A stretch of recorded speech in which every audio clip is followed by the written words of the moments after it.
안녕하세요. 크리스탈과 함께 책 읽는 시간입니다. 오늘 함께 하실 작품은 기드 모파상의 여자의 일생입니다. 구독, 좋아요, 알림 설정은 제게 큰 힘이 됩니다. 6. 벽돌 기둥이 세워져 있는 하얀 울타리 앞에서 가족과 하인들이 기다리고 있었다. 역마차가 멈추었다. 보응은 오래 계속되었다. 어머니는 눈물을 흘렸다. 잔도 마음이 뭉클해서 눈물을 닦았다. 흥분한 아버지는 안절부절하여 왔다 갔다 했다. 그리고 나서 짐을 내리는 동안에 거실의 벽난로 앞에서는 여행에 대한 이야기로 꽃을 피웠다. 무궁무진한 이야기가 자네 입술에서 흘러나왔다. 반 시간 동안에 이 허겁지겁 말한 이야기 속에서 잊어버린 몇 가지 사소한 것들만 제외하고는 아마 모든 이야기는 다 했을 것이다. 그리고 젊은 부인은 짐을 풀러갔다. 로잘리 역시 아주 흥분해서 잔을 도왔다.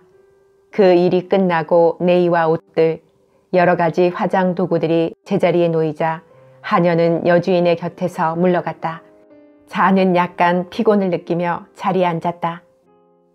그녀는 지금부터 무엇을 해야 할 것인가를 중얼거리며 정신을 위한 사색과 손을 위한 일을 찾아보았다. 그녀는 거실에서 졸고 있는 어머니 곁으로 다시 내려가고 싶지는 않았다. 그녀는 산책을 할까 생각해 보았다. 그러나 들판은 창문으로 내다보기만 해도 마음속에서 어떤 묵직한 우울을 느낄 만큼 슬퍼 보였다. 그러자 그녀는 이제 아무 할 일이 없다는 것, 영원히 할 일이 없으리라는 것을 깨달았다. 수녀원에서 그녀의 청춘은 온통 미래에 대해 생각하고 꿈꾸는 데 열중해 있었고 공상하기에 바빴다. 그때는 희망에 대한 끊임없는 흥분이 가슴을 채웠고 시간이 흐르는 것도 전혀 느끼지 못했다. 그런데 자신의 그런 꿈들이 꽃피었던 그 엄격한 벽으로부터 풀려나오자마자 사랑의 기대는 곧 실현되었다. 불과 몇 주일 동안에 바라던 남자를 만나고 사랑하고 결혼한 그 남자는 너무 성급하게 결정을 내려 결혼할 때와 마찬가지로 그녀에게 생각할 겨를을 주지도 않고 그녀를 자기 품속으로 앗아가 버렸던 것이다. 그러나 이제 신혼 초기의 달콤한 현실이 끝없는 희망과 미지의 것에 대한 달콤한 불안의 빗장을 지르려고 하는 일상적인 현실이 되려 하고 있었다. 그렇다. 기다린다는 것은 이미 끝이 난 것이다. 그렇게 되면 더 이상 아무런 할 일이 없다. 오늘도 내일도 그리고 영원히. 그녀는 막연히 이러한 모든 것, 어떤 환멸과 허물어지는 듯한 기분을 느꼈다. 그녀는 자리에서 일어나 차가운 유리창에 이마를 갖다 댔다.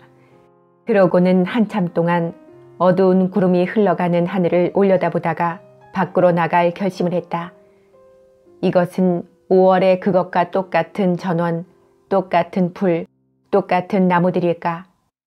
햇빛을 받아 반짝이던 나뭇잎들의 즐거움과 민들레가 타오르고 개양기비가 핏빛으로 물들고 데이지가 빛나고 보이지 않는 실 끝에서처럼 노란 환상의 나비들이 파닥이고 있는 잔디밭의 그 푸른 씨는 대체 어떻게 되었을까?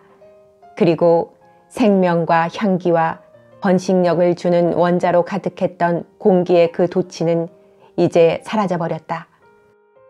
계속해서 내리는 가을 소낙비에 젖어있는 한길은 두터운 낙엽 더미에 덮인 채 거의 발가벗어 파리하게 떨고 있는 포플러 나무 밑으로 길게 뻗어 있었다. 가냘픈 나뭇가지들은 바람에 떨며 공중으로 떨어질 듯한 몇 개의 잎을 아직도 흔들어대고 있었다. 그리고 끊임없이 하루 종일 올 것 같은 마치 울음보가 터진 것 같이 그치지 않고 내리는 구슬픈 비처럼 이제는 온통 노랗게 물든 커다란 금화와도 같은 그 마지막 잎새들이 가지에서 떨어져 뱅글뱅글 돌다가 떨어졌다. 그녀는 작은 관목숲이 있는 곳까지 갔다. 그곳은 죽어가는 사람의 방처럼 애처로웠다. 구불구불한 아름다운 길을 가르고 눈에 띄지 않게 감춰주었던 그 녹색 벽은 허물어져 있었다. 고운 나무 레이스처럼 뒤엉켜 있는 작은 관목들은 서로 야윈 가지들을 부딪히고 있었다. 바람에 밀리고 흩날리고 군데군데 쌓여있는 마른 낙엽들의 속삭임은 밤말마의 괴로운 한숨처럼 여겨졌다. 아주 작은 새들은 숨을 곳을 찾으면서 추위를 타는 듯한 가냘픈 소리를 지르며 여기저기로 날아올랐다. 그러나 바닷바람을 막는 전이로서 심어진 느릅나무의 두툼한 장막으로부터 보호받은 보리수와 플라타나스는 아직도 여름의 모습으로 덮여 있어서 하나는 붉은 우단을, 다른 하나는 오렌지색의 비단을 입고 있는 듯이 보였다. 나무 수액의 성질에 따라서 첫 주위에 이렇게 물들어 있는 것이다. 자는 쿠이아르 농장을 따라서 어머니의 산책길을 느린 걸음으로 왔다 갔다 하였다. 막 시작된 단조로운 생활에서 오는 오랜 권태의 예감 같은 그 무엇이 그녀를 무겁게 내리눌렀다. 그녀는 줄리앙이 처음으로 사랑을 고백했던 그 비탈 위에 앉았다. 그녀는 거의 아무것도 생각하지 않고 그저 부질없는 공상에 잠겨 그대로 그렇게 있었다. 마음속까지 나른해졌고 오늘의 슬픔에서 벗어나기 위해 누워 잠들고 싶다는 욕망을 느끼면서 갑자기 그녀는 돌풍에 실려 하늘을 가로지르는 한 마리의 갈매기를 보았다. 그러자 먼 코르시카 오타의 어두운 계곡에서 봤던 그 독수리가 생각났다. 그녀는 행복한, 그리고 이제는 끝나버린 어떤 것의 추억이 주는 생생한 동요를 마음속에서 느꼈다. 그리고 갑자기 그녀는 그 야생의 향기, 오렌지와 시트론을 잊게 하는 태양, 장밋빛 산정의 산맥들, 푸른 만들, 그리고 급류가 흐르는 협곡에 있는 그 빛나는 섬을 다시 보았다. 그러자 나뭇잎들이 음산하게 떨어지고 잿빛 구름이 바람에 밀려가는 그녀를 둘러싸고 있는 이런 습기차고 거친 풍경이 그녀를 비탄의 무기로 감쌌기 때문에 울지 않으려고 집으로 돌아갔다. 나날의 우울에 익숙해 있어서 이제는 그것을 느끼지도 못하고 감각조차 무뎌진 어머니가 벽난로 앞에서 졸고 있었다. 아버지와 줄리앙은 그들의 사업에 대한 이야기를 하면서 산책을 나간 뒤였다. 넓은 거실에 우울한 어둠을 뿌리면서 밤이 왔다. 거실은 단지 벽난로에서 반사되는 빛으로만 밝혀져 있었다. 창밖으로는 연말의 이 보기 싫은 자연과 그 자체가 진흙으로 문질러 바른 것 같은 회색빛 하늘을 저물어가는 햇빛으로 분간할 수 있었다.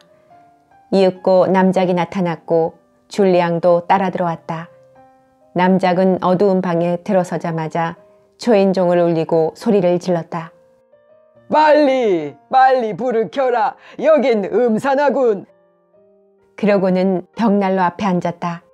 젖은 두 발이 벽난로의 불꽃 옆에서 김을 내고 열기로 인해 마른 구둣바닥에 진흙이 떨어지는 동안에 그는 기분 좋게 두 손을 비볐다. 서리가 내릴 것 같은데 북쪽 하늘이 개고 있어. 그렇다면 오늘 밤은 만월이다. 오늘 밤은 매우 춥겠는걸. 하고 그가 말했다. 그러고는 딸 쪽을 돌아보며 그래 얘야, 내 고향, 내 집, 이 늙은이들 곁으로 돌아오니 기쁘니? 하고 물었다. 이 단순한 질문이 잔을 흔들어 놓았다. 그녀는 눈물이 가득 깬 눈으로 아버지의 품으로 뛰어들어 마치 용서를 빌기라도 하는 것처럼 신경질적으로 키스했다. 유쾌해지려는 마음의 노력에도 불구하고 그녀는 실신할 듯한 슬픔을 느끼고 있었기 때문이다. 그러면서도 그녀는 부모님 곁으로 돌아오면서 기대했던 기쁨을 생각해 보았다. 그러나 자기의 애정을 마비시키는 이 냉담함에 그녀는 놀라고 있었다. 그것은 마치 사랑하고 있으나 늘 만나는 습관을 잃어버린 사람들을 몹시 생각하고 있으면서도 그들을 만나 공동생활의 관계가 다시 맺어질 때까지는 애정의 정지 같은 것을 겪는 것과도 같았다. 저녁 식사는 오래 걸렸다. 그러나 아무도 이야기를 꺼내지 않았다. 줄리앙은 아내를 잊어버린 것 같았다. 식사를 끝내고 거실에서 그녀는 완전히 잠들어 버린 어머니 맞은편에서 불길에 나른해져 있었다. 그리고 논쟁을 벌이는 두 남자의 목소리에 가끔 정신이 들었다. 정신을 차리려고 애쓰면서 그녀는 자기도 역시 아무것도 깨뜨릴 수 없는 습관으로 활기 없는 나태에 사로잡히는 것이 아닌가 스스로에게 물었다. 벽난로의 불길은 낮 동안에는 부드럽고 불그스름했었는데 지금은 강렬하고 환하게 탁탁 튀었다. 그 불길은 안락의자의 퇴색한 장식 용단 위에, 여우와 황새 위에, 우울한 외가리 위에, 매미와 개미 위에 갑작스럽게 커다란 불빛을 던졌다. 남작이 다가와 미소를 지으면서 강렬한 깐부기 불에 손가락을 확 펴고 내밀었다. 아, 오늘 밤엔 잘 타는군. 춥구나 얘야. 얼음이 얼고 있는 모양이야. 하며 자네 어깨에 손을 얹고 불을 가리켜 보였다. 봐라 얘야. 이것이 세상에서 제일 좋은 거란다. 난로, 주위에 식구들이 모인 난로라는 것이 말이야. 아무것도 이보다 값진 게 없다. 그러나 그만 자러 가야지. 몹시 피곤하겠지 너희들. 자기 방으로 올라오자 젊은 부인은 자신이 사랑하고 있다고 생각한 이 똑같은 장소로 돌아왔는데 그때와 지금이 어떻게 이렇게도 다를 수 있을까 의아하게 생각했다. 어째서 그녀는 자신이 상처를 입은 것처럼 느껴지는가? 어째서 이 집, 이 친근한 고장, 지금까지 자기의 마음을 전율케 했던 이 모든 것이 오늘은 이렇게 가슴을 애는 것일까? 그러자 그녀의 눈길이 갑자기 벽시계 위에 머물렀다. 그 조그만 벌은 여전히 왼쪽에서 오른쪽으로 그리고 오른쪽에서 왼쪽으로 똑같은 동작으로 빠르게 쉴 새 없이 도구만 꽃 위를 날고 있었다. 그때 갑자기 자는 애정의 충동을 느끼고 자신에게 시간을 노래해주고 가슴처럼 고동치는 이 살아있는 듯한 작은 기계 앞에서 눈물을 흘릴 정도로 감동했다. 확실히 그녀는 어머니와 아버지에게 키스를 하면서도 이토록 감동하지는 않았다. 인간의 마음이란 어떤 추리로도 꿰뚫을 수 없는 신비로움을 가지고 있는 것이다. 결혼 후 처음으로 그녀는 자기 침대에 혼자 누워 있었다. 줄리앙은 피곤하다는 구실로 다른 방을 쓰고 있었다. 게다가 각자 자기 방을 갖는다는 것에 그는 동의를 했었다. 그녀는 혼자 자는 버릇을 버렸기 때문에 자기 몸에 닿는 다른 사람의 감촉을 느끼지 못하는 것이 이상스럽고 또한 지붕에 사정없이 불어대는 심술궂은 북풍에 마음이 혼란해져서 오랫동안 잠을 이루지 못했다. 그녀는 아침에 침대를 붉게 물들이는 커다란 햇빛을 받고 잠을 깼다. 서리가 잔뜩 낀 유리창은 지평선이 온통 불타는 듯이 붉게 보였다. 커다란 실내복으로 몸을 감싸고 그녀는 창가로 가서 문을 열었다. 얼음같이 차갑고 건강에 좋은 그리고 찌르는 듯한 바람이 방 안으로 들이닥쳐 눈물이 나올 정도로 매서운 추위가 그녀의 살갗을 에었다. 진홍빛 하늘 한복판으로는 주정뱅이의 얼굴처럼 부은 붉게 빛나는 커다란 태양이 나무들 뒤에서 모습을 드러냈다. 지금은 단단하고 메마른 하얀 서리로 뒤덮여 있는 대지는 농장 사람들의 발밑에서 뽀드득 뽀드득 소리를 내고 있었다. 하룻밤 사이에 아직도 잎이 무성했던 포플러 나무의 가지들은 모두 벌거숭이가 되어버렸고 황무지 저 건너로 흰 물결이 온통 점점이 흩어져 있는 바다의 그 커다란 녹색 선이 나타났다. 플라타나스와 보리수는 돌풍이 휘몰아치자 재빠르게 옷을 벗었다. 얼음같이 찬바람이 지나갈 때마다 갑작스런 서리에 떨어진 나뭇잎들의 소용돌이가 새가 날아오르듯이 바람 속에 휘날렸다. 자는 옷을 입고 밖으로 나갔다. 그리고 무엇인가를 하기 위해서 소작인들을 만나러 갔다. 마르텐가는 두 팔을 들어 환영했고 여주인은 잔의 두 뺨에 키스했다. 그리고 과일씨로 담근 술을 작은 잔에 부어 그녀에게 억지로 마시게 했다. 그녀는 다른 농장으로 갔다. 쿠이아르가도 쌍수를 들어 환영했고 여주인은 잔의 두 귀에 가볍게 키스를 했다. 그리고 까막까치밥술을 조그만 잔으로 한 잔 마셔야 했다. 그러고 나서 그녀는 점심을 먹기 위해 집으로 돌아왔다. 그날 하루는 전날과 같이 눅눅한 대신에 차가운 날씨로 흘러갔다. 그 주일의 다른 날들도 이 이틀과 다름이 없었다. 그리고 그 달의 모든 주일들도 첫 주와 같았다. 그러나 차츰 먼 지방에 대한 그리움은 가라앉아 갔다. 습관은 그녀의 생활에 마치 어떤 종류의 물이 물체 위에 남기는 석회의 앙금과도 비슷한 체념의 층을 만들어 주었던 것이다. 그리고 일상생활의 사소한 많은 것에 대한 일종의 흥미, 단순하고 평범하고 규칙적인 일에 대한 주의가 마음속에서 다시 생겨났다. 그녀의 마음속에는 일종의 명상적인 우울과 생에 대한 막연한 환멸이 자라고 있었다. 그녀에게 필요한 것은 무엇일까? 그녀는 무엇을 바라는 것일까? 그녀는 그것을 알 수 없었다. 어떠한 세속적인 욕망도 그녀를 사로잡지 못했다. 즉, 즐거움에 대한 어떤 갈망도 가능할 수도 있는 기쁨에 대한 어떤 충동조차도 그녀의 마음을 사로잡지 못했던 것이다. 그 이상 무엇이 있을까? 시간의 흐름에 따라 퇴색해버린 거실의 낡은 안락의자처럼 모든 것이 그녀의 눈에는 부드럽게 생기를 잃어가고 눈에 띄지 않게 되었으며 창백하고 우울한 색조를 띠게 되었다. 줄리안과의 관계는 완전히 변해버리고 말았다. 그는 자신의 배역을 끝마친 배우가 본래의 얼굴로 되돌아가듯이 신혼여행에서 돌아온 뒤로는 아주 다른 사람처럼 보였다. 그는 이제 아내에 대해 별로 신경 쓰지 않았으며 이야기조차 건네지 않았다. 모든 사랑의 흔적은 재빨리 사라져버렸고 그가 아내의 방으로 들어오는 밤은 점점 드물어졌다.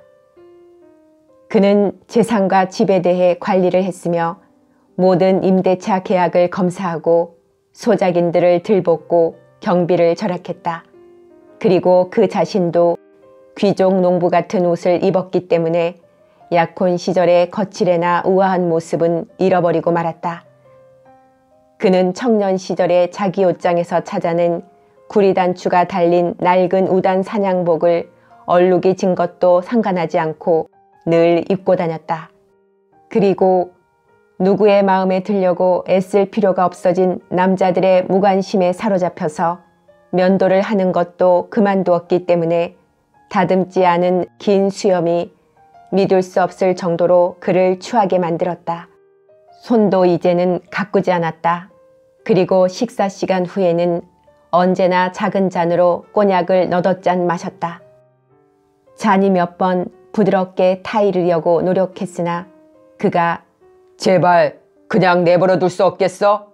하고 너무도 퉁명스럽게 대답을 했기 때문에 그녀는 더 이상 감히 그에게 충고를 할 수가 없었다. 그녀는 그의 이러한 태도의 변화에 대해서 자신도 놀랄 만큼 운명이라고 체념하고 받아들였다.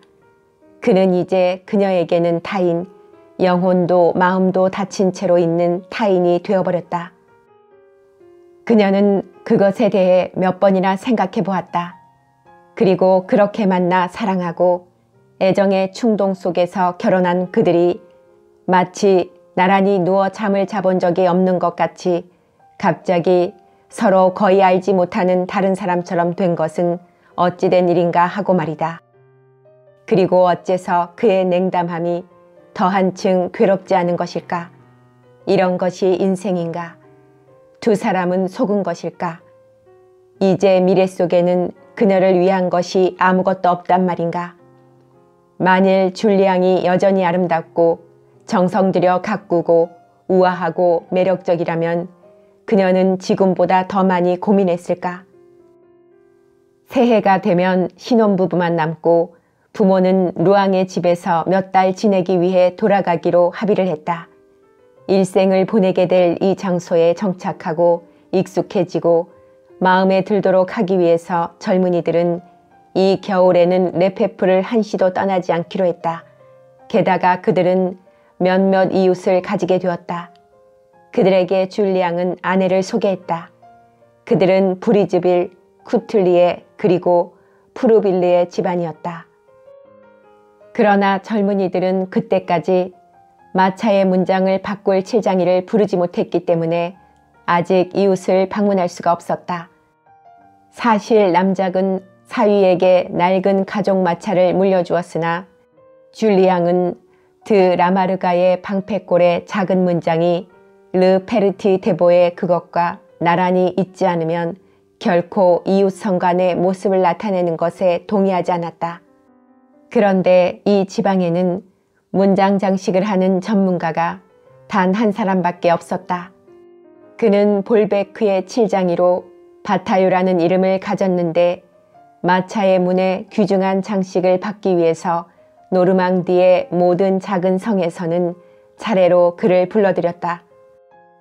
마침내 12월의 어느 날 점심 식사를 끝낼 무렵에 어떤 사람이 울타리 문을 열고 고등길로 걸어오는 것이 보였다. 그는 등에 상자 하나를 지고 있었다. 바타유였다. 그를 거실로 들어오게 해서 그가 신사이기라도 한 것처럼 식사를 대접했다. 왜냐하면 그의 전문 모든 지방 귀족들과의 끊임없는 관계, 문장과 공인된 용어, 상징도에 대한 그의 지식 등이 어떠한 귀족들도 악수를 청해오는 일종의 문장의 화신 같은 노릇을 했기 때문이다. 곧 연필과 종이를 가져오게 해서 그가 식사를 하는 동안 남작과 줄리앙은 4등분한 방패골에 작은 가문의 초벌 그림을 그렸다. 그런 일에 관해서 매우 흥미로워하는 남작 부인이 자기 의견을 제시했다. 잔도 어떤 신비스러운 관심이 갑자기 마음속에서 눈을 뜬 것처럼 일어나 의논에 끼어들었다. 바타유도 간식을 들면서 자기의 의견을 제시하기도 하고 가끔 연필을 들고 설계도를 그리기도 했으며 여러 가지 예로 그 지방의 모든 영주들의 마차들을 전부 들어서 설명하기도 했다. 그의 정신과 목소리까지도 일종의 귀족적인 분위기를 지니고 있는 것 같기도 하였다. 그는 회색 머리를 짧게 깎고 칠로 더러워진 손에서는 휘발유 냄새가 나는 그런 자그마한 남자였다. 소문에 의하면 전에 품행이 좋지 못한 사건이 있었다고 하는데 지위 있는 모든 가문들의 전반적인 존경이 오래전부터 그 결점을 씻어주었던 것이다. 그가 커피를 다 마시자 그를 차고로 안내하여 마차에 씌워놓은 밀랍칠을 한 덮개를 벗겼다. 바타유는 마차를 살펴본 다음 자기가 대생을 하는데 필요하다고 생각하는 치수에 대해서 신중하게 의견을 말했다. 그런 뒤 새로운 의견을 교환하고 난 다음 일에 착수했다. 날씨가 추운데도 불구하고 남작 부인은 그가 일하는 것을 보기 위해서 의자를 가져오게 했다. 그리고 발이 시리다고 발덮개를 가져다 달라고 했다. 그녀는 조용히 칠장이와 이야기를 시작했다. 부인은 자기가 모르는 다른 집안의 결혼이나 작고한 사람들 그리고 새로 태어난 이들에 대해 물어보면서 그러한 새로운 정보로서 그녀가 기억 속에 간직하고 있는 가문들의 관계를 보충하는 것이었다. 줄리앙은 장모의 곁에서 의자에 말을 타듯이 걸터앉아 있었다. 그는 담배를 피우고 땅에다 침을 뱉었으며 이야기에 귀를 기울이면서 눈으로는 자기의 귀족 신분이 그림으로 되어가는 것을 쫓고 있었다. 잠시 후에는 어깨에다 삽을 둘러매고 채소밭으로 가던 시목 영감까지도 일하는 것을 구경하려고 발걸음을 멈추었다. 바타유가 도착했다는 것이 두 농장에 퍼졌기 때문에 금방 두 소작인의 아내가 나타났다. 두 여자는 남작 부인의 양쪽에 서서 즐거운 듯 넋을 잃고 되풀이하여 말했다. 이렇게 정성 들여 손질하는 걸 보니 꽤 솜씨가 있어야 할 게야. 양쪽 문의 방패골 작은 문장은 다음 날 11시경에야 끝마칠 수 있었다. 사람들이 금방 모여들었다. 그리고 일이 잘 되었는지 어떤지를 보기 위해서 마차를 밖으로 끌어냈다. 완벽했다. 등에 상자를 짊어지고 떠나가는 바타유에게 치하를 했다. 그리고 남작과 그의 부인 잔과 줄리앙은 이 칠장이는 매우 훌륭한 솜씨를 가진 사람이고 만약 사정이 허락했다면 틀림없이 미술가가 되었을 것이라는 점에 모두 의견을 일치했다. 줄리앙은 경제적인 면을 고려해서 여러 가지 개혁을 실시했는데 그것은 새로운 수정을 필요로 하는 것이었다. 자작 자신이 마차를 부리는 책임을 맡았기 때문에 늙은 마부는 정원사가 되었다. 그리고 마차를 끄는 큰 말들은 사료값을 절약하기 위해서 팔아버렸다.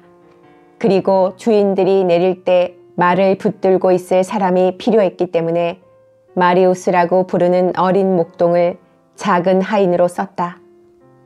마침내 말을 얻기 위해서 자작은 쿠이야르와 마르탱의 임대차 계약 속에 두 소작이는 매월 하루 그가 정하는 날에 각자 말 한 필씩을 제공해야 한다는 것을 강제하는 특별 조항을 삽입시켰고 그 대신에 그들은 가금의 사용료를 바친다는 사항을 취소하기로 했다. 그래서 쿠이야르네는 털이 노란 커다란 노마를 끌고 왔고 마르탱네는 털이 긴 작은 백마를 끌고 와서 두 말은 나란히 멍에를 메었다. 시목 영감의 낡은 제복 속에 파묻힌 마리우스가 성관의 층계까지 이 마차를 끌고 왔다. 깨끗하게 몸단장을 하고 몸을 뒤로 젖히고 있는 줄리앙은 예전의 우아한 모습을 약간 되찾았다. 그러나 그의 텁수룩한 턱수염은 그런 모든 것에도 불구하고 그를 평범한 사람으로 보이게 했다. 그는 한 쌍의 말과 마차 그리고 작은 하인을 살펴보고 이만하면 만족스럽다고 생각했다. 그에게는 다시 칠한 가문의 문장만이 중요성을 띠고 있었다. 남편의 팔에 의지하여 방에서 내려온 남작 부인이 간신히 마차에 올라타 방석으로 등을 받치고 의자에 앉았다. 이번에는 잔이 나타났다. 그녀는 우선 말의 짝짓기를 보고 웃으면서 흰 말은 노란 말의 손자군요 하고 말했다. 그러고 나서 마리우스를 보니 얼굴은 휘장이 달린 모자 속에 파묻혀 있고 모자가 아래까지 흘러내리는 것을 오로지 코가 받쳐주고 있었다. 두 손은 소매 속으로 사라져버렸고 두 다리는 프로코트의 늘어진 옷자락 속에 불룩하니 들어있으며 커다란 장화를 신은 그의 발은 기이한 모습으로 밑으로 삐죽 나와 있었다. 그리고 무엇을 보기 위해서는 머리를 뒤로 젖혀야 하고 걸음을 내딛기 위해서는 마치 냇물을 건너뛰려는 듯이 무릎을 들어 올리고 명령에 따르기 위해서는 장님처럼 허둥대고 헐렁한 옷 속에 가려져 완전히 보이지 않는 그를 보았을 때 자는 걷잡을 수 없는 웃음이 끝없는 폭소가 터져나왔다. 남작이 몸을 돌려 겁에 질린 그 작은 소년을 바라보더니 곧 웃음이 전염되어 폭소를 터뜨렸다. 아내를 불렀으나 더 이상 말을 할 수가 없었다. 보구려 마리우스를 얼마나 우습소. 이건 정말 웃어 죽겠군. 그러자 남작 부인도 문에 기대어 그를 바라보고 마치 마차의 요동으로 흔들리는 것처럼 마차 전체가 용수철 위에서 춤을 출 만큼 웃음의 발작으로 몸을 흔들었다. 그러나 줄리앙은 창백한 얼굴로 물었다. 무엇이 그렇게 우습지요? 모두 제정신이 아니군요. 자는 너무 웃어 배가 아프고 경련이 일어나고 도저히 진정할 수가 없어서 현관의 층계 위에 주저앉았다. 남작도 따라서 그렇게 했다. 그리고 마차 안에서는 경련을 일으킬 것 같은 재채기 소리, 계속해서 낄낄거리는 소리가 남작 부인이 아직도 숨이 막히도록 웃고 있다는 것을 말해주고 있었다. 그러자 갑자기 마리우스의 긴 웃옷이 팔락거리기 시작했다. 아마 그도 왜 웃는지 알았던 모양이다. 그 자신도 모자 속에서 있는 힘을 다해 웃고 있었던 것이다. 그러자 흥분한 줄리앙이 달려들었다. 따귀를 한 대 때리자 소년의 머리에서 커다란 모자가 벗겨지더니 잔디밭 위로 날아갔다. 그러고는 장인 쪽으로 몸을 돌리고 분노에 찬 떨리는 목소리로 더듬거렸다. 제 생각으로는 장인 어른께서 웃으실 이유가 없는 것 같습니다. 재산을 낭비하지 않고 가진 것을 다 먹어 치우지만 않았다면 이 지경이 되지는 않았을 겁니다. 만약에 파산하신다면 그건 누구에게 잘못이 있는 겁니까? 일시에 웃음이 얼어붙은 듯이 갑자기 멎어버렸다. 아무도 입을 열지 않았다. 이제는 울음이 나올 것 같은 잔이 소리 없이 어머니 옆자리로 올라갔다. 남작은 뜻밖의 놀라서 말없이 두 여자의 맞은편에 앉았다. 그리고 줄리앙은 뺨이 붓고 울먹거리는 아이를 자기 곁에 끌어올린 뒤에 마부석에 자리를 잡았다. 가는 길은 슬프고 긴 것처럼 보였다. 마차 속에서도 사람들은 침묵을 지켰다. 세 사람은 모두 침울하고 어색해서 마음속에 있는 것을 조금도 털어놓으려 하지 않았다. 그들은 다른 것에 대해서 이야기할 수 없다는 것을 느끼고 있었다. 그만큼 이 괴로운 생각이 그들의 머리에서 줄곧 떠나지 않았던 것이다. 그리고 그들은 이 가슴 아픈 화제를 건드리기보다는 차라리 쓸쓸히 침묵하고 있는 편이 더 나았던 것이다. 두 말의 보조가 고르지 않은 속도로 마차는 늘어선 농가의 뜰을 따라서 달렸다. 깜짝 놀란 새카만 암탉들이 후다닥 울타리 안으로 숨어들어가 모습을 감추었다. 가끔 이리같이 생긴 개가 짖으면서 따라온 적도 있었으나 얼마 안 가서 털을 곤두세우고 제 집으로 돌아가다가는 다시 마차를 향해 지저댔다. 진흙투성이 나막신을 신은 소년이 긴 다리를 맥없이 흐느적거리면서 두 손을 주머니에 찔러넣고 바람이 들어가 등이 불룩해진 푸른 윗옷을 입고 걸어오다가 일행이 지나가도록 옆으로 비켜서면서 서투르게 모자를 벗는 순간 차양에 달라붙은 뻣뻣한 그의 머리털이 내보였다. 멀리 농장과 농장 사이에는 들판이 보였으며 여기저기에 또 다른 농장과 더불어 들판이 다시 시작되었다. 마침내 길에 쭉 심어져 있는 전나무 가로수길로 들어섰다. 움푹 파인 진흙투성이의 수레바퀴 자국에 마차가 기울어졌기 때문에 어머니가 비명을 질렀다. 길끝에 하얀 울타리가 닫혀져 있었다. 마리우스가 달려가 그것을 열고 둥그런 길로에서 넓은 잔디밭을 돌아서 덧문이 닫혀있는 높고 거대하고 음산한 건물 앞에 닿았다. 가운데에 있는 문이 갑자기 열렸다.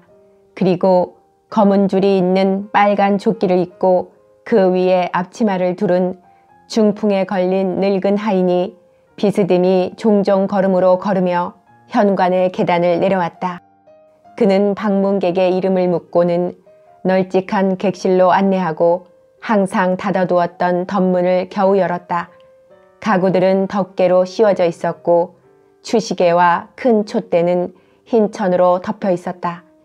곰팡내 나고 썰렁하고 습기차고 옛날 냄새가 나는 공기는 폐와 가슴과 피부에 슬픔을 베어들게 하는 것 같았다. 모두들 앉아서 기다렸다. 위층 복도에서 들리는 발소리가 갑작스런 사태에 당황하고 있다는 것을 알려주었다. 갑작스런 방문에 놀란 별장 주인들이 재빨리 옷을 갈아입고 있는 것이었다.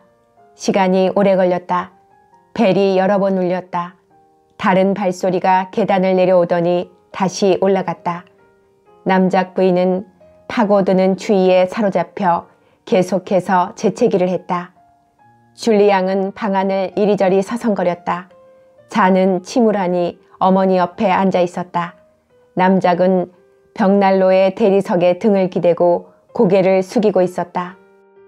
드디어 높다란 문 하나가 열리면서 드 브리즈빌 자작 부부가 나타났다.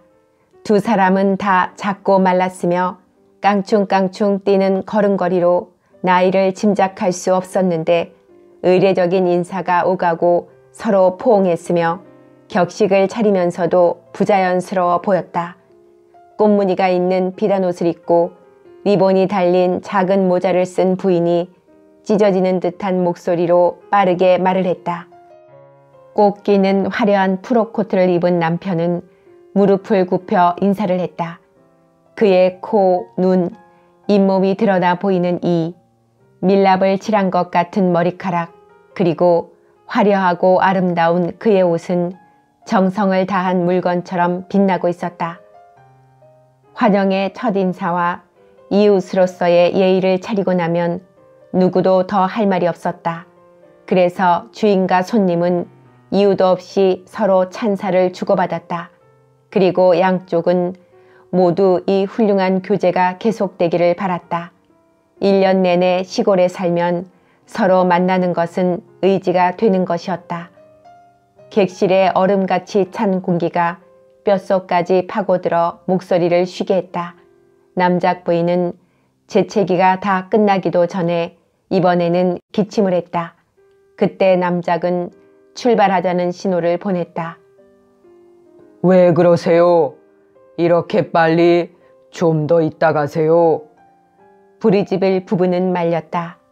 그러나 자는 방문 시간이 너무 짧다고 생각하는 줄리앙의 신호에도 불구하고 자리에서 일어났다. 마차를 앞으로 빼기 위해 종을 울려서 하인을 부르려고 했다. 그러나 초인종이 울리지 않았다. 집주인이 재빨리 달려나갔다. 그러고는 돌아와서 마구간에 말을 메어 놓았다고 일렀다. 잠시 기다려야만 했다. 저마다 적당한 할 말을 찾아보았다. 그러고는 비가 많이 오는 겨울에 대한 이야기를 했다. 자는 자기도 모르게 왠지 불안한 마음이 들어 주인들께서는 1년 내내 무엇을 하시느냐고 물었다. 그러나 브리즈빌 부부는 이 질문에 대해 의아해했다. 왜냐하면 그들은 쉴 새 없이 일을 했기 때문이다. 프랑스 전국에 흩어져 있는 그들의 귀족 친척들에게 편지를 쓴다든지 여러 가지 자질구레한 일로 하루하루를 보낸다든지 부부가 마주 앉아 마치 손님을 대하듯 예의와 위엄을 갖추고 아주 사소한 일들을 거창하게 이야기하면서 지내고 있었다. 모든 것을 천으로 싸놓은 마치 사람이 살지 않는 것 같은 널따란 객실의 검고 높은 천장 아래에서 이처럼 작고 이처럼 단정하고 이처럼 예의 바른 남자와 여자가 자네에게는 귀족의 통조림처럼 여겨졌다. 마침내 짝이 맞지 않는 두 마리의 조랑말이 끄는 마차가 창문 앞으로 지나갔다. 그러나 마리우스는 보이지 않았다. 저녁 때까지는 자유로울 것이라고 생각하고 들판을 한 바퀴 돌아보려고 들로 나간 모양이었다. 몹시 화가 난 줄리앙은 그를 걸어오도록 일러달라고 부탁했다. 양쪽이 많은 인사를 나눈 후에 레페프를 향해 길을 떠났다. 마차를 타자마자 장과 아버지는 줄리앙의 난폭한 짓으로 해서 남아있는 무거운 기분에도 불구하고 브리즈빌 부부의 몸짓과 억양을 흉내내면서 웃기 시작했다. 남작은 남편의 흉내를 냈고 자는 부인의 흉내를 냈으나 자신이 존경하는 귀족들이 놀림의 대상이 되는데 약간 감정이 상한 남작 부인은 그들에게 말했다. 그렇게 빈정거리는 것은 잘못된 일이에요. 아주 비난할 여지만 있는 분들은 아니에요. 훌륭한 가문의 사람들이잖아요. 어머니의 기분을 조금이라도 상하게 하지 않으려고 입을 다물었으나 아버지와 자는 서로 쳐다보면서 다시 흉내내기 시작했다. 남작은 예의를 갖추어 인사를 하고 엄숙한 어조로 말했다. 레페풀의 성가는 매우 추울 테죠, 부인. 온종일 바다에서 불어오는 강풍으로 해서 말입니다. 자는 새침한 얼굴을 하고 멱을 감고 있는 오리처럼 머리를 살래살래 흔들며 애교를 부리면서 말했다. 아, 이곳에서는 1년 내내 일이 많답니다. 편지를 써야 할 친척들이 많거든요. 그리고 브리즈벨 씨는 모든 것을 제게 맡기지요. 그는 펠르 신부와 함께 학문적인 연구에 열중하고 있습니다. 그들은 함께 노르망디 종교사를 편찬하고 있답니다. 이번에는 남작 부인이 웃었다. 기분은 좋지 않으면서도 너그러운 말투로 그렇게 우리와 같은 계급의 사람들을 조롱하는 건 좋지 않아요. 하는 말을 되풀이했다. 그때 갑자기 마차가 멈추었다. 그러고는 줄리앙이 뒤에 있는 누군가를 큰 소리로 불렀다. 그래서 장과 남작이 마차 문으로 몸을 내밀어 보니 자기들을 향해서 굴러오는 듯한 어떤 이상한 사람을 알아보았다.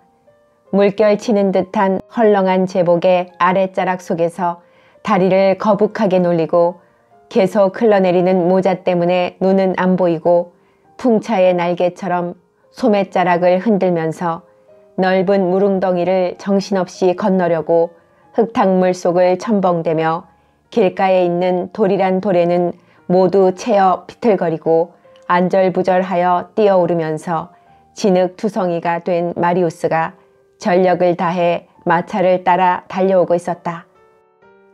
그가 마차를 따라오자마자 줄리앙은 몸을 기울여 그의 목덜미를 움켜쥐고 자기 곁으로 끌어올렸다. 그리고 고삐를 늦추면서 모자를 주먹으로 갈기기 시작했다. 모자는 붓과 같은 소리를 내면서 소년의 어깨까지 푹썩 내려앉았다. 소년은 그 속에서 울부짖으면서 도망가려고 마부석에서 뛰어내리려고 애썼으나 그의 주인은 이제 한 손으로는 아이를 잡고 다른 손으로는 여전히 때리고 있었다. 자는 어쩔 줄 몰라서 더듬거렸다. 아버지, 아버지. 그리고 남작 부인은 분노로 흥분하여 남편의 팔을 꽉 잡았다. 저걸 못하게 하세요, 자크. 그러자 갑자기 남작은 앞에 유리를 내리고 사위의 소매를 움켜잡으면서 그에게 떨리는 목소리로 말했다. 그의 때리는 것을 당장 그만두지 못하겠나? 어리둥절해진 줄리앙이 돌아보았다. 이 녀석이 제복을 어떻게 만들었는지 보지 못하셨습니까? 그러나 남작은 두 사람 사이로 머리를 내밀고 말했다. 그게 무슨 대수인가? 그런 것 때문에 난폭하게 굴지 말게. 줄리앙이 다시 화를 냈다. 제발 그냥 놔두세요. 관계하실 일이 아닙니다. 그리고 그는 다시 손을 쳐들었다. 그러나 갑자기 장인이 그의 손을 잡아서 마부석의 나무에 부딪힐 만큼 꺾어내렸다. 그러고는 분노하여 소리쳤다. 그만두지 않으면 내가 내려가서 그만두도록 하겠어. 내가! 줄리앙은 갑자기 누그러지면서 대답도 하지 않고 어깨를 으쓱 올리고는 말에게 채찍을 가했다. 말은 무서운 속력으로 달리기 시작했다. 두 여인은 하얗게 질려서 꼼짝도 하지 않았다. 남작 부인의 심장이 무겁게 뛰는 소리가 똑똑히 들렸다. 저녁 식사 때 줄리앙은 마치 아무 일도 일어나지 않았던 것처럼 상냥했다. 장과 아버지와 아델라이드 부인은 그들의 평온한 마음으로 재빨리 그것을 잊어버리고 줄리앙이 싹싹해진 것을 보고 안심이 되어서 회복기 환자가 갖는 편안한 기분으로 즐거워졌다. 그리고 잔이 브리즈빌 부부에 대해 이야기를 다시 꺼내자 남편도 농담을 했으나 얼른 이렇게 덧붙였다. 어쨌든 그들은 위풍당당한 데가 있어. 모두들 마리우스의 사건이 다시 일어나는 것이 두려워서 다른 방문은 일절 하지 않았다. 다만 새해에 이웃들에게 연하장만 보내고 내년 이른 봄의 따뜻한 날씨를 기다려 그들을 방문하기로 결정했다. 크리스마스가 왔다. 사제와 촌장과 그의 부인을 저녁 식사에 초대했다. 새해에도 다시 그들을 초대했다. 그것이 매일매일의 단조로운 일상을 무너뜨리는 유일한 심심풀이였다. 아버지와 어머니는 1월 9일에 레페프를 떠나기로 되어 있었다. 자는 부모님들을 붙들고 싶었으나 줄리앙은 그것에 그다지 응하려 들지 않았다. 남작은 점점 더해가는 사위의 냉담함 앞에서 루앙으로부터 역마차를 보내도록 했다. 출발하는 전날 짐들을 다 꾸리자 춥지만 청명한 날씨였기 때문에 잔과 아버지는 이포르까지 내려가기로 했다. 코르시카에서 돌아온 이후로 그들은 한 번도 가보지 못했던 것이다. 두 사람은 잔이 결혼하는 날에 영원히 인생의 반려자가 될 사람과 모든 것이 하나가 되어 거닐었던 그 숲을 가로질러 갔다. 그녀가 최초의 애무를 받고 최초의 전율을 느끼고 나중에 오타의 작은 골짜기에서 물에 키스를 섞어서 함께 마시던 샘물 곁에서 마침내 알게 된 그 관능적인 사랑을 예감했던 숲이었다. 이제는 나뭇잎도 없고 기어오르는 풀 덩굴도 없었다. 다만 나뭇가지가 떠는 소리, 겨울에 잎이 떨어진 덤불숲에서 나는 메마른 소음 외에는 아무것도 없었다. 그들은 작은 마을로 들어갔다. 인적이 없는 조용한 거리에서는 바다의 냄새와 해초 냄새, 그리고 생선 냄새가 물씬 풍기고 있었다. 황갈색의 커다란 그물이 문 앞에 걸려 있거나 자갈 위에 펼쳐져 여전히 물길을 말리고 있었다. 영원히 포효하는 파도 소리와 함께 차디찬 회색 바다는 물이 빠져나가기 시작하면서 패캉을 향한 절벽의 발치 아래 푸르스름한 바위를 드러내고 있었다. 그리고 해변을 따라서 옆으로 쓰러져 있는 자초한 배들은 죽어있는 큰 생선처럼 보였다. 저녁이 되었다. 어부들은 큼지막한 어부용 장화를 무겁게 끌며 목에는 털목도리를 두르고 한 손에는 1리터의 브랜드를 들고 다른 손에는 배의 등불을 들고 무리를 지어 방파제 쪽으로 오고 있었다. 오랫동안 그들은 기울어져 있는 작은 배 주위를 맴돌았다. 그들은 노르망디 특유의 느린 동작으로 그들의 그물, 부표, 큰 빵, 버터단지, 컵과 트루아시스의 병을 배전해 놓았다. 그러고 나서 그들은 일으켜 세운 작은 배를 바다 쪽으로 밀었다. 배는 자갈밭 위에서 요란한 소리를 내며 미끄러져 내려가 파도를 가르며 나아갔으며 파도에 올라 잠깐 동안 흔들리더니 갈색 돛을 펴고 끝에 작은 등불을 단 채 어둠 속으로 사라졌다. 그러자 키가 큰 어부의 아내들이 얇은 옷 아래로 앙상한 뼈대를 드러내면서 마지막 어부가 떠날 때까지 머물러 있다가 잠들어 있는 마을로 돌아갔다. 그들의 소란스런 목소리가 어두운 거리에 무거운 잠을 흔들어 놓았다. 남작과 자는 꼼짝도 않고 어부들이 어둠 속으로 멀리 사라지는 것을 바라보고 있었다. 그들은 이렇게 굶지 않으려고 위험을 무릅쓰고 밤마다 바다로 나가는 것이었다. 그러나 그들은 고기를 먹어본 적이 없을 만큼 그렇게 가난했다. 남작은 바다 앞에서 흥분하여 중얼거렸다. 바다는 무섭고도 아름답다. 어둠이 내리덮이는 바다. 숱한 사람들이 위험을 무릅쓰고 내맡기는 바다. 이 바다는 얼마나 눈부시게 아름다우냐. 안 그러냐, 자넷? 그녀는 차가운 미소를 지어 보이며 대답했다. 지중해보다는 못해요. 그러자 아버지가 화를 냈다. 지중해라고? 기름, 달콤한 물, 잿물이 들어있는 함지박의 푸른 물 정도에 지나지 않아. 거품이 있는 바다가 얼마나 무서운가 보아라. 그리고 방금 떠나간, 이제는 이미 보이지 않는 그 사람들을 모두 생각해 보렴. 자는 한숨을 쉬며 아버지의 의견에 동의했다. 네, 그럴 거예요. 그러나 그녀의 입술에서 나온 지중해라는 그 말이 다시 그녀의 마음을 아프게 하고 그녀의 꿈이 묻혀있는 저 머나먼 나라를 향해 그녀의 상념을 옮겨놓는 것이었다.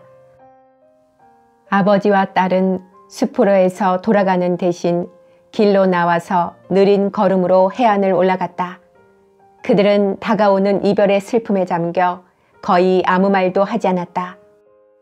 이따금 농장의 도랑을 따라서 가노라면 짓이겨진 사과 냄새, 이 계절에 온 노르망디 들판에 떠도는 듯이 느껴지는 신선한 능금주의 향기가 그들의 코를 찌르고 또 외양간의 질척질척한 냄새, 소들의 걸음에서 발산하는 건강하고 따뜻한 냄새가 그들의 코를 찔렀다. 불이 켜진 어느 작은 창문이 뜰 안에 사람이 사는 집이 있다는 것을 알려주고 있었다. 그러자 자는 어느새 자신의 영혼이 넓어져서 눈에 보이지 않는 것들까지도 알 수 있을 것만 같았다. 그리고 들판 여기저기에 흩어져 있는 그 작은 불빛들은 갑자기 그녀에게 모든 존재, 즉 자기들이 사랑하는 사람들로부터 모든 것을 헤어지게 하고 갈라지게 하며 멀리 끌고 가는 존재들에 대한 생생한 고독감을 안겨주었다. 그래서 그녀는 체념한 듯한 목소리로 말했다. 인생이란 항상 즐거운 것만은 아닌가 봐요. 남작이 한숨을 쉬었다. 어쩌겠니, 얘야. 우리는 아무것도 어떻게 할 수가 없는 걸. 다음 날 아버지와 어머니는 떠났고 잔과 줄리앙만이 남게 되었다.